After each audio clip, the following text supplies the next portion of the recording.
سبحان الذي اسرا بعبده لیلا من المسجد الحرام الى المسجد الاقصى۔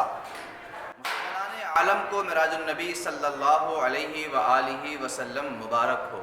سرور کائنات صلی اللہ علیہ وآلہ وسلم کو اللہ تعالیٰ نے اتنی بلندی پر بلایا کہ ساری بلندیاں رسول اللہ کے قدموں کے نیچے آ گئیں، اور کائنات کو یہ بتا دیا کہ بعد از خدا بزرگ تو یہ قصہ مختصر۔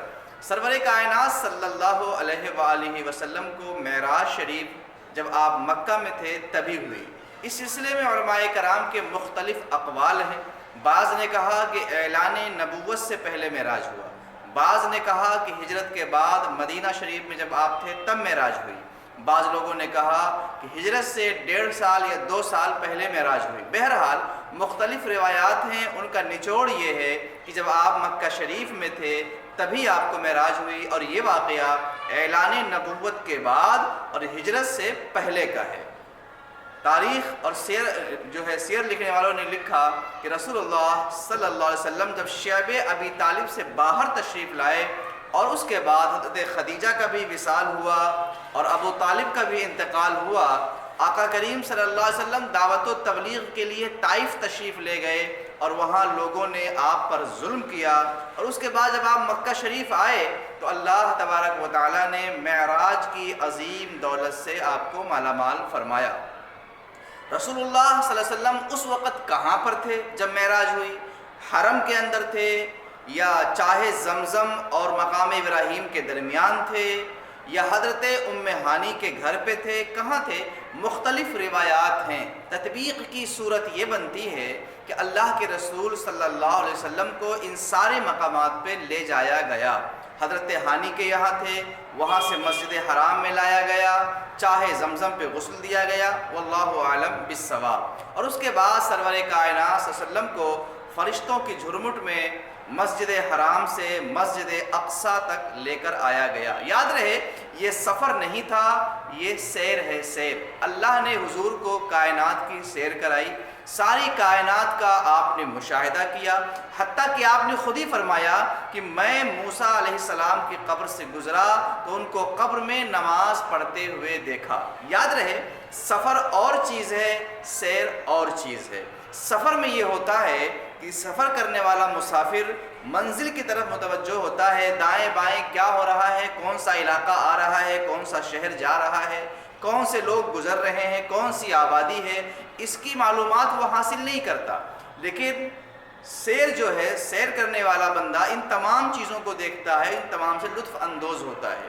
سفر کبھی کبھی مجبوری میں بھی کیا جاتا ہے، لیکن جو سیر کیا جاتا ہے وہ مجبوری میں نہیں، وہ خوشی میں کیا جاتا ہے۔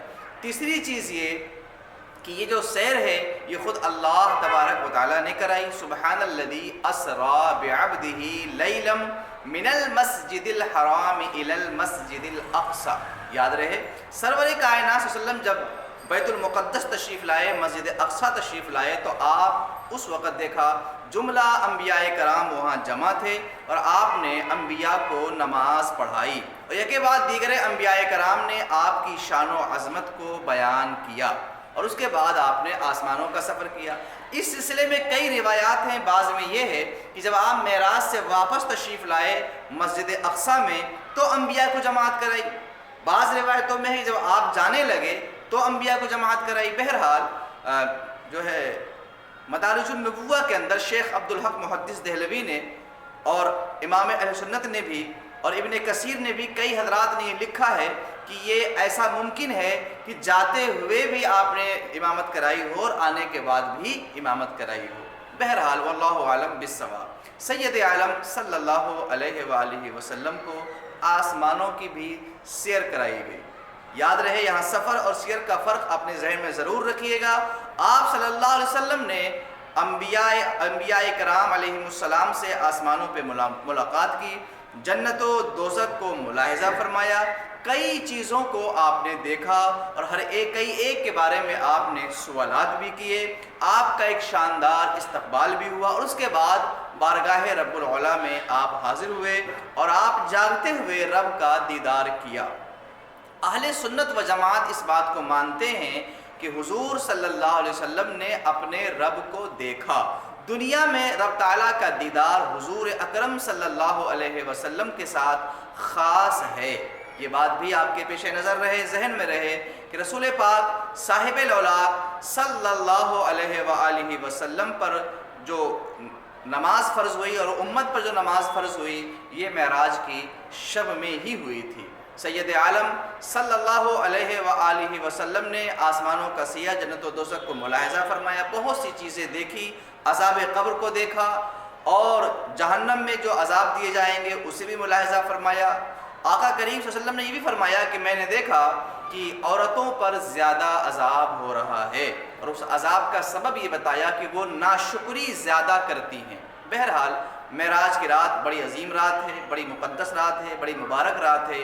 یہی وہ رات ہے جس میں سید عالم کو اتنی بلندی پہ لے جایا گیا تاکہ دنیا والے جان لے کہ ساری بلندیاں رسول اللہ کے قدموں کے نیچے ہیں، اور جتنے دنیا میں لوگ بلند ہوتے چلے جائیں گے ویسے ویسے میرے نبی پاک صلی اللہ علیہ وسلم کی شان و عظمت لوگوں پر اور زیادہ ظاہر ہوتی چلی جائے گی۔